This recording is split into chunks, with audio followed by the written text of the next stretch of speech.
Tudo bom, moçada? Cá estamos nós para o nosso penúltimo vídeo de revisão para a prova do Enem que se aproxima. Outro assunto super top para a prova do Enem, parasitologia. Já tinha conversado um pouquinho com vocês sobre AIDS. A gente conversa nessa questão agora sobre algumas outras doenças. Ele fala lá sobre dengue, sobre febre amarela, sobre doença de Chagas, sobre leptospirose, e malária, meningite, peste bubônica, leishmaniose, cólera. Ufa, várias delas, né? Entretanto, não vou detalhar todas elas não. A gente vai lembrar principalmente das parasitoses transmitidas por insetos. As principais delas são dengue, febre amarela, doença de Chagas, leishmaniose e malária. E a primeira delas para discutir, dengue, Dengue é causada por um vírus de uma família chamada flavivírus ou arbovírus. Os arbovírus são vírus transmitidos por artrópodes, insetos, E a transmissão da dengue é a picada da fêmea, ou do mosquito Aedes aegypti, ou do mosquito Aedes albopictus. Claro que o Aedes aegypti é o mais famoso, E por que mesmo que só a fêmea que transmite a doença? É porque o macho do mosquito, ele é herbívoro. O macho do mosquito só se alimenta de mato, ele se alimenta de seiva. Então ele nunca ataca a gente. Se ele não ataca a gente, ele não pode transmitir. Entretanto, a fêmea, ela é hematófaga. Ela se alimenta de sangue. Ela precisa de ferro, precisa de proteínas do nosso sangue para gerar os ovos dela. Aliás, quem ataca a gente é a fêmea grávida, Para exatamente poder, com algumas substâncias do nosso sangue, fabricar os ovos. Então o macho só se alimenta de mato, não vai atacar a gente. A fêmea se alimenta do nosso sangue, vai atacar a gente e pode transmitir a doença. O mosquito Aedes aegypti, ele tem essa aparência aí, ele é listrado de preto e branco, Ele é urbano, não gosta de viver no mato, o negócio dele é viver nas cidades. Ele é de hábitos diurnos, inclusive, às vezes a moçada, é muito comum no interior, dormir de mosquiteiro. Eu, quando era pivete, dormia demais de mosquiteiro, aquela redezinha de filó em cima da cama. Para poder se proteger contra mosquitos que atacam à noite, não adianta contra o mosquito da dengue. Por que não, Landinha? O mosquito da dengue fura o mosquiteiro? Não, caramba, não é isso. É porque o mosquito da dengue ataca de dia. A não ser que você ande no meio da rua aí com o mosquiteiro na cabeça durante o dia, não vai te proteger contra o mosquito da dengue. Ele ataca de dia. Mosquiteiro é para quem ataca durante a noite, nesse caso lá. Então, nessa situação, o mosquiteiro é útil, durante a noite, lá sobre a cama, para te proteger contra, aliás, a maioria dos mosquitos que tem hábitos noturnos. O mosquito da dengue, ele tem uma larva aquática, apelidada cabeça de prego, que se desenvolve em água doce, salgada não, parada, em movimento não, e, gente, originalmente limpa, Mas a boa e velha seleção natural tem selecionado larvas que conseguem sobreviver cada vez mais em água não tão limpa assim. Eu não diria que o cabeça de prego consegue viver em água poluída, em água de esgoto. Mas também não precisa ser mais aquela água tão limpa, Antigamente tinha que ser aquela água que acabou de cair da chuva, super limpa, para o cabeça de prego se desenvolver. Hoje em dia, a água já não precisa ser mais tão limpa assim para a larva conseguir se desenvolver, mas, volto a dizer, também não pode ser suja demais, O cabeça de prego tem mais ou menos essa aparência e, gente, uma vez que o mosquito pique você, ele vai injetar o vírus da dengue, que ataca órgãos como medula óssea, gânglios linfáticos, baço, fígado, o endotélio vascular, que é a parede dos vasos sanguíneos, e são 4 sorotipos de vírus da dengue, tem o DN1 ao DN4. Cada um deles só pode ser contraído uma única vez. O que quer dizer, por exemplo, que teoricamente, o número máximo de vezes que alguém pode pegar dengue é 4, Se o cidadão for muito azarado, ele pode conseguir a façanha de pegar os 4 sorotipos e aí ter dengue 4 vezes. Mas também não vai ter dengue mais vezes, porque só pode pegar cada sorotipo uma única vez. Então, por exemplo, o Landim teve dengue lá em 2004, suponha que eu tive dengue pelo tipo 2. Nunca mais posso pegar o 2. Eu posso pegar o 1, o 3 ou o 4. O 2 de novo eu não posso. Se eu pegar o 2 e o 3, eu só posso pegar agora o 1 e o 4. Se eu pegar o 1, o 2, o 3 e o 4, caramba, nunca mais pego o dengue na minha vida, se eu sobreviver, é óbvio, Nesse caso lá, muito pouco provável de acontecer, de o cara conseguir ser azarado o suficiente para pegar dengue 4 vezes ao longo da vida. Alguém reclama comigo, pô, Landim, qual desses 4 tipos causa, dengue clássica, qual deles causa dengue hemorrágica? Não é desse jeito.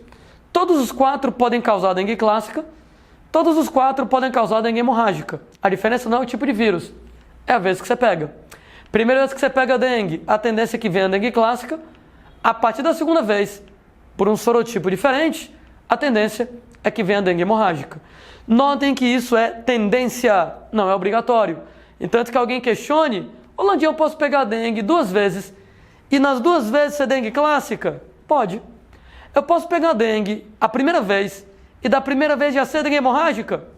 Pode também. Agora, a tendência é que a primeira vez seja clássica e da segunda vez em diante seja hemorrágica. Não obrigatoriamente é desse jeito, mas é o mais comum. Dengue clássica, né, gente? Vai causar febre, dor muscular, dor articular, dor retroorbital, atrás do olho, coceira, manchas vermelhas, chamadas eritemas, porque você vai ter hemorragias bem de leves, né? Se hemorragias leves, porque você vai ter uma leve ruptura de capilares, no que o capilar arrebenta, sangra de leve, você tem uma leve queda na quantidade de plaquetas, então você não coagula o sangue muito bem, e aí as manchas vermelhas. Ou seja, na verdade, dengue hemorrágica deveria ser um pleonasmo, né? Toda dengue é hemorrágica. Mesmo a dengue clássica, só que ela causa hemorragias de leve, né? Tão leves que essa ruptura de capilares de leve, sangramentos de leve, essa queda na quantidade de plaquetas bem de leve, essa dificuldade leve de coagulação, vai se manifestar como manchas vermelhas. Agora, na dengue hemorrágica, são hemorragias bem mais intensas.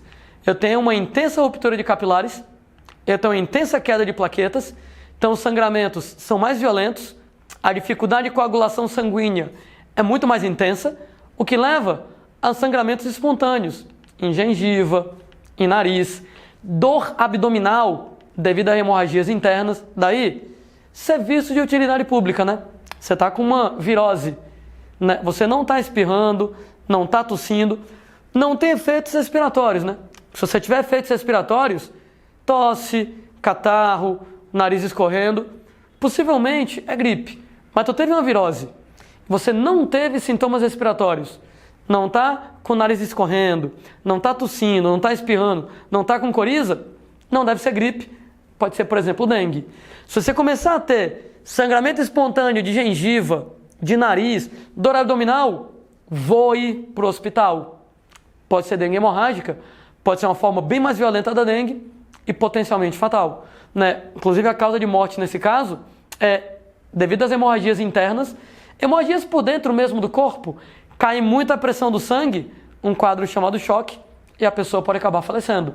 Daí, atenção para esses sinais de sangramentos espontâneos e dor abdominal forte em casos de você estar com uma virose. É bom lembrar que em casos de dengue, não se deve usar medicamentos à base de AS, ácido acetil salicílico, como a aspirina, porque o AS inibe a coagulação. Daí aumenta o risco de hemorragias. Daí todo mundo lembra da propaganda de antigripal, que termina a propaganda e vem com aviso, né? Esse medicamento é contraindicado em caso de suspeita de dengue. São medicamentos à base de AS. Podem piorar as hemorragias. Se for uma dengue hemorrágica, você se lasca mais ainda, que atrapalha a coagulação. Como é que se previne contra a dengue? O controle do mosquito. Pode ser repelente, pode ser inseticida. Pode ser a eliminação dos reservatórios de água doce parada e, a princípio, limpo. E existe uma vacina, Dengvaxia. Ela foi inventada há pouquíssimo tempo e tem eficácia bem questionável. Tanto é que ela não é disponível no Sistema Único de Saúde. A funcionalidade dela, a eficácia dela, ela é realmente bastante questionável. Uma segunda doença que a gente lembra para vocês, febre amarela, também é causada por um flavivírus, um arbovírus. Transmissão pode ser pela picada da fêmea do Aedes aegypti ou do Aedes albopictus em meio urbano, ou então do hemagogos e do sabetes, mosquitos, em meio silvestre. Isso aqui é endêmico de áreas tropicais, como por exemplo a floresta amazônica. Então na região norte do Brasil, né, nas regiões mais próximas da floresta, você vai ter que a febre amarela ela é particularmente comum, endêmica, né, típica de uma determinada região. Quando se fala em sintomas de febre amarela, você vai ter febre, dor de cabeça, dor muscular, dor articular, muito parecido com o que acontece na dengue. Lesões hepáticas, mas o que mais chama atenção, icterícia. Na icterícia, a pele amarela, pelo acúmulo de uma substância chamada bilirrubina, que é fabricada no fígado, por exemplo, lá, quando ele está inflamado, quando ele tem uma lesão hepática, né, acaba acumulando bilirrubina no sangue e na pele, você fica amarelo, daí o nome febre amarela. Uma doença muito mais séria que a dengue, muito mais letal do que a dengue. A prevenção é o controle do mosquito em áreas urbanas, né? Em áreas de cidade. Controlar o Aedes aegypti. Então, o que você fizer contra a dengue está valendo. Tela, repelente, inseticida. Eliminar os reservatórios. E, moçada, mais importante do que isso, a vacina antiamarílica. Porque, por exemplo, né? Uma coisa é na cidade eu matar um mosquito. Além disso, se eu matar um mosquito, não vai causar um desequilíbrio ecológico? Não, não vai. A cidade não é um ecossistema natural. Então, matar os mosquitos em áreas urbanas, eu nem me preocupo tanto. Não é um ecossistema natural, não vai haver um desequilíbrio ecológico. Agora, se eu for no meio do mato, matar os mosquitos silvestres, que estão inseridos numa teia alimentar, eu vou causar um desequilíbrio ecológico. Então, eu não posso ir no meio do mato, matar um mosquito silvestre. Se eu matar um mosquito silvestre, vai causar um desequilíbrio ecológico, né? Então, para a febre amarela urbana, eliminar o Aedes aegypti, beleza. Em áreas urbanas, não é ecossistema natural, não estou preocupado. Mas para a febre amarela silvestre, a do meio do mato, cuidado com isso, né? Eu não posso matar o mosquito devido ao desequilíbrio ecológico. Daí, se vacine. A vacina contra a febre amarela é fortemente recomendada em áreas onde a febre amarela é endêmica, né? É o caso lá da região norte do Brasil. E lembrando que nos últimos anos a febre amarela reemergiu. Depois de vários anos sem caso de febre amarela na região sudeste, nos últimos anos, voltando a febre amarela para a região sudeste, ao ponto de quem for visitar, por exemplo, lá Rio de Janeiro, São Paulo, Minas, é recomendado que você tome vacina contra a febre amarela, né? Quem é desses lugares, claro, aí é que tem que se vacinar mesmo. Doença de Chagas já é uma doença protozoótica, né? Ela é causada pelo protozoário flagelado Trypanosoma cruzi e é transmitido pelas fezes do barbeiro. O barbeiro é um percevejo, Triatoma infestans, daí às vezes chamado triatomídeo, e o nome dele é barbeiro, porque ele se alimenta de sangue e ataca durante a noite, né? Ora, só que à noite as pessoas normalmente estão dormindo, né? Então elas estão cobertas. E normalmente só o rosto está exposto. Daí quando o barbeiro vai te picar, só sobra o rosto para ele picar. Daí o nome barbeiro, né? Ele ataca a região da barba, né? Da origem do nome, né? O barbeiro então pica o seu rosto. Ele, moçada, não transmite a doença na picada. Porque o Trypanosoma não está na saliva do barbeiro. Está no cocô do barbeiro. Então se ele picou você, você não contraiu Chagas ainda. Só que o intestino dele é bem curto, então ele defeca do lado da picada. E aí a saliva dele causa alergia em você. Quando você coça, você puxa o cocô do barbeiro com o Trypanosoma para dentro da ferida. É nesse momento que você se contamina. Então não é na picada, é através das fezes, né? A gente costuma apelidar a doença de Chagas de doença dos mega. Porque os efeitos basicamente são a dilatação e a flacidez dos órgãos afetados. Então, por exemplo, você tem cardiomegalia, cardiocoração, mega grande, o coração cresce, mas fica flácido. Então você vai ter insuficiência cardíaca, né? Tem vários nomes populares para isso. Coração de boi, coração crescido. Coração cresce, mas está flácido, não funciona direito. Insuficiência cardíaca, normalmente, é o que leva à morte. Hepatomegalia, crescimento do fígado. Esplenomegalia, crescimento do baço. Sinal de Romanha ou chagoma de inoculação, que é um edema na pálpebra do lado onde você foi picado. Então o olho fica inchado quando a pessoa é picada pelo barbeiro. O que, acreditem, isso é bom. Isso é bom porque você sabe que foi picado, vai procurar um médico, espero eu, e quanto mais cedo você descobrir que tem um Trypanosoma, mais cedo você começa a se tratar e automaticamente você consegue eliminar o Trypanosoma antes do coração estar irremediavelmente danificado. Existem vários reservatórios em relação à doença de Chagas, gambá, veado, morcego, e o que é mesmo reservatório? Ele é um cara que não transmite a doença. Então o gambá não passa a doença para você. Se você levar uma mordida de gambá com doença de Chagas, você não vai pegar a doença de Chagas. Se você comer carne de gambá com doença de Chagas, você não vai pegar a doença de Chagas. Entretanto, esses caras transferem o Trypanosoma para o barbeiro transmitir para você. Ou seja, o barbeiro pica o gambá com Chagas, pega o Trypanosoma e passa o Trypanosoma para você. Então o reservatório não passa a doença diretamente para ti, mas o gambá passa o Trypanosoma para o barbeiro poder passar para você. Como é que a gente se previne contra a doença de Chagas? controlando o barbeiro, né? Inseticida, telas, mosquiteiros e, o mais importante, construir casas de alvenaria. Muitas pessoas mais humildes no Brasil moram em casas de taipa, também chamadas casas de pau a pique, casas com parede de barro. À medida que o barro ele vai secando, vai caindo, ficam os buracos na parede da casa, onde o barbeiro vai começar a morar.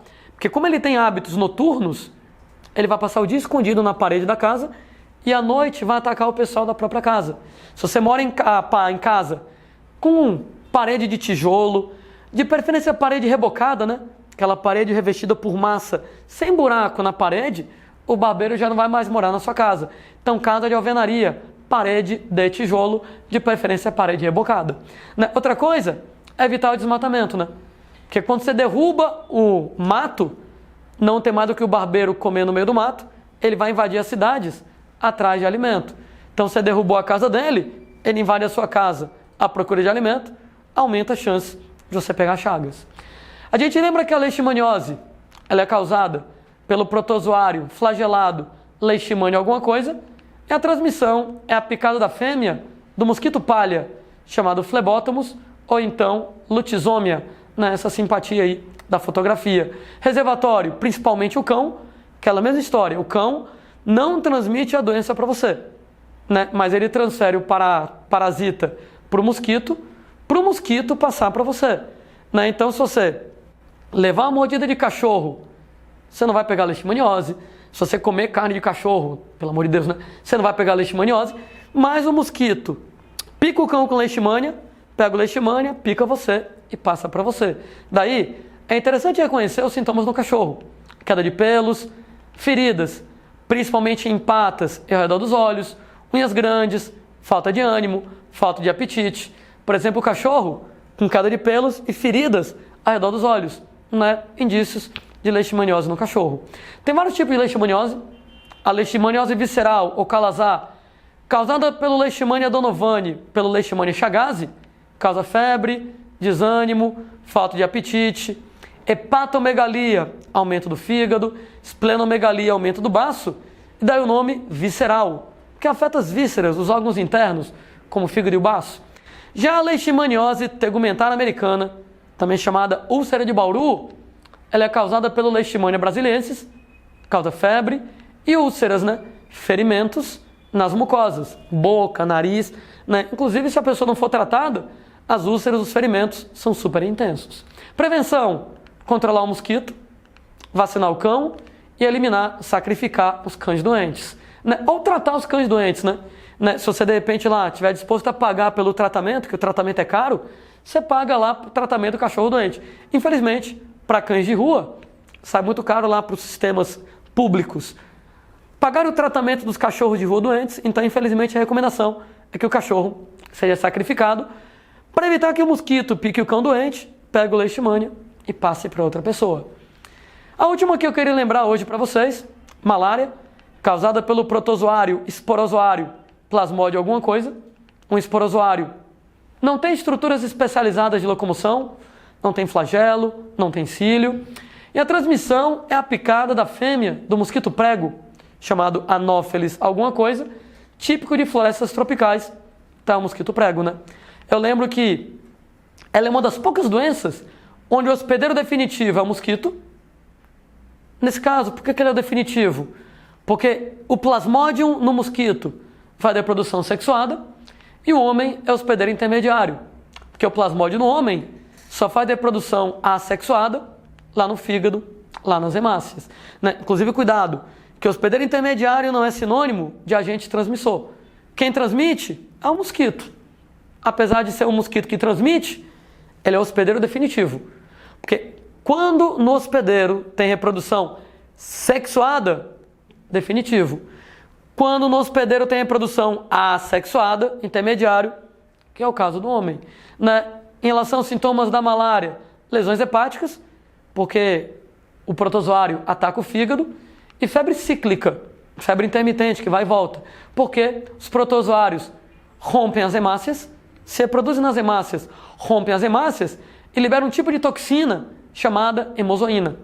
Né? Quando o diabo lá do protozoário arrebenta a hemácia, que libera a toxina, a toxina vai acabar causando febre. E por que o nome é febre cíclica, intermitente? Porque ela vai e volta. Você passa um dia com febre, alguns dias sem. Um dia com febre, alguns dias sem. Dependendo do tipo de Plasmodium. Plasmodium malariae causa febre quartã benigna, ela volta a cada 4 dias. O Vivax, terçã benigna, volta a cada 3 dias. E o Plasmodium falciparum, a febre terçã maligna, que ela volta a cada 3 dias, mas eu tenho um detalhe extra.